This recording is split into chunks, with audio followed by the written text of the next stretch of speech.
Hello dear, alternate teacher में आपका स्वागत है। अभी हम लोग पढ़ रहे हैं एक्सपोनेंट। तो आप देखेंगे कि इस क्वेश्चन में कि कुछ इस तरीके से लिखा हुआ है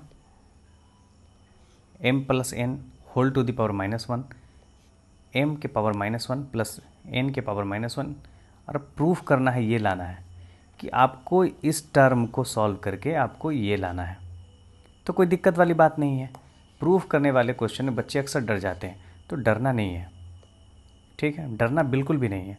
बस आप ये सोचिए कि इस चीज़ को सॉल्व करके आपको, इस दोनों को सॉल्व करके आपको इतना आंसर लाना है। आपको और भी जब क्वेश्चन हम सॉल्व करते हैं तो उसमें भी हमको आंसर पता नहीं होता है। इसमें तो कम से कम हमको ये पता है कि इन दोनों को सॉल्व करके हमको ये लाना है, ये ना। तो हमको इसको कुछ छेड़छाड़ मत करना है। बहुत करेंगे तो आप इसको छेड़छाड़ करके थोड़ा सा कर सकते हैं, बहुत ज़्यादा नहीं। बहुत क्या छेड़ेंगे तो क्या कर सकते हैं हम, इसको अभी थोड़ी देर पहले बताएंगे, सॉरी थोड़ी देर बाद बताएंगे आपको कि इसको छेड़ के करना क्या है, ठीक है।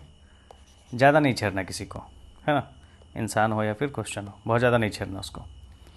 तो आप देखेंगे कि किसी भी नंबर का पावर अगर मान लेते हैं कि -1 लिखा हुआ है, या फिर -1 मत सोचिए, ठीक है, मान लेते हैं कि x लिखा हुआ है। मैं आपको पूछूं कि इसका रेसिप्रोकल क्या होगा, तो रेसिप्रोकल मतलब होता है कि किसी भी नंबर का आप उल्टा कर दीजिए।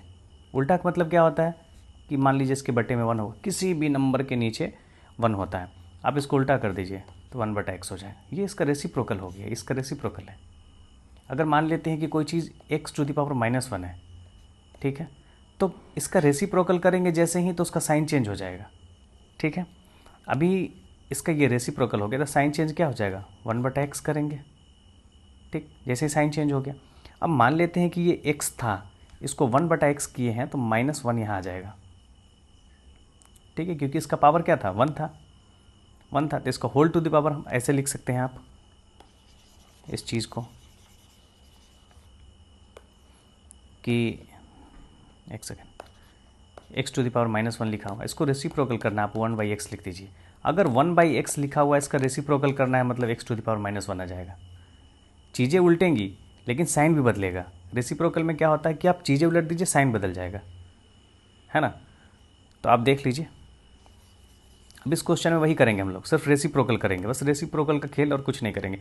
आप इसको भी रेसिप्रोकल कर सकते हैं, इसको रेसिप्रोकल करेंगे तो 1/mn आ जाएगा, है ना। इस नंबर को मैंने रेसिप्रोकल कर लिया, माइनस हटाने के लिए, जैसे ही नंबर को उलट दिया इसके नीचे 1 रहा होगा, जैसे ही 1/mn किया तो माइनस प्लस में आ गया। तो वही चीज़ यहाँ भी करना है हमको, ठीक। इधर करेंगे तो क्या होगा, अलग अलग मत करना, पूरा whole to the power minus बाहर में है, तो इसका मतलब है कि एक साथ ये उल्टा होगा, 1/m + n to the power 1, positive हो गया। उसी तरीके से यहाँ मल्टीप्लाई है, अंदर वाला भी चीज़ वैसे ही कर लेंगे, अलग अलग, m/n + m/n, इसका भी पावर, इसका पावर कुछ बाहर लिखा नहीं है, 1 लिख देंगे तो कोई फ़र्क नहीं पड़ेगा, 1 लिख दीजिए आप, नहीं भी लिखेंगे तो भी कोई दिक्कत नहीं है। अब होगा क्या कि ब्रैकेट के अंदर का काम कर सकते हैं हम, पहले होता भी है। mn कैल्शियम लेंगे तो m × n, m से इस m को डिवाइड करेंगे तो ख़त्म हो जाएगा, तो बचेगा n, n से n को मारेंगे तो फिर n कट जाएगा, बचेगा m। आप देखेंगे कि सॉल्व करने के बाद 1/m + n इंटू, इसको n + m को हम ऐसे भी लिख सकते हैं, m + n into m × n।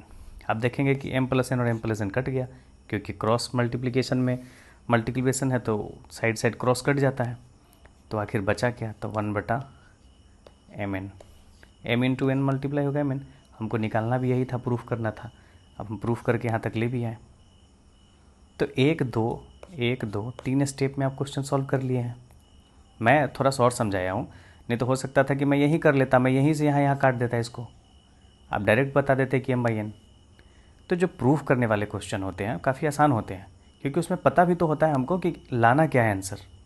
और क्वेश्चन में तो हमको पता ही नहीं होता, हम बनाते जा रहे हैं, पता ही नहीं चलता है कि सच में बना जो रहे हैं सही आंसर जो है मेरा वो सही आएगा भी या नहीं। तो पहले खुद पे कॉन्फिडेंस रखना पड़ेगा कि जो मैं कर रहा हूँ वो बिल्कुल सही कर रहा हूँ। वो तो एंड में देखा जाएगा आंसर आएगा या नहीं आएगा, दो ही बात हो सकती है, या तो आंसर आएगी या फिर नहीं आएगी। नहीं आएगी तो फिर दूसरा कोई तरीका देखेंगे, आगे तो अच्छा बात है। तो फिर एक तरीका भी सीखेंगे कि अगर आंसर आ रहा है मेरा तो हम सीखते जाएंगे कि हाँ इस तरीके के क्वेश्चन मैंने ये सब चीज़ अप्लाई किया, इस तरीके का अप्रोच को मैंने फॉलो किया तो मेरा आंसर आ गया। वो नोटिस भी करते चलना है, रटना नहीं है कि बस इस क्वेश्चन को इस तरीके से रट लिया, इस क्वेश्चन को इस तरीके से रट लिया, एग्ज़ाम में एग्जामिनर थोड़ा सा घुमा के दे दे, बच्चा बस नहीं नहीं अब नहीं होगा भाई हमसे, आउट ऑफ सिलेबस पूछा जा रहा है। ऐसा कुछ नहीं है। आप मेरे साथ जुड़िए, मैं आपको हर तरीके से सॉल्व करने का सिखाऊंगा कि क्वेश्चन सॉल्व कैसे किया जाता है, आप कैसे सोच सकते हैं किस क्वेश्चन पे। आज के लिए इतना ही, धन्यवाद। अगर आपको अच्छा लग रहा है मेरा सॉल्यूशन, मेरा पढ़ाने का तरीका, तब वीडियो को सब्सक्राइब कर लीजिए, दोस्तों को बताइए, शेयर कीजिए। Thank you.